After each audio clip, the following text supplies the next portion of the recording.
Hi my YouTube family, स्वागत आहे तुमचं माझ्या यूट्यूब चॅनलमध्ये। आता संध्याकाळचे 5 वाजले आणि मी दीदीला ट्युशनमध्ये सोडून आली आहे आणि आज मी साडी वेअर केली आहे। आजचा माझा लुक तुम्हाला कसा वाटला नक्की कमेंट करून सांगा। व्हिडिओ बनवण्यासाठी आली, हे बघा पाऊस लागला।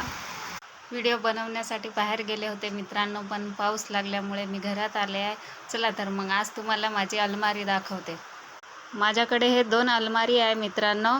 चला तर बघू कपडे वगैरे कसे ठेवले आहेत। बघा मित्रांनो, इकडे मुलींचे कपडे ठेवून आहे आणि इकडे माझे सर्व सलवार सूट ठेवून आहेत। हे बघा मित्रांनो, हे पूर्ण रॅक माझ्या साड्यांनीच भरली आहे। याच्यात कोणाचेच कपडे नाही, फक्त साड्या आहे आणि पूर्ण साड्याला मी बघा पॉलिथिन कवर करून ठेवला आहे, म्हणजे साड्या जशान तशा राहते। मी कशा प्रकारे ठेवले आहेत कपडे नक्की कमेंट करून सांगा आणि माझे व्हिडिओ तुम्हाला आवडत असेल तर नक्की लाईक, शेअर आणि सबस्क्राईब। Bye bye.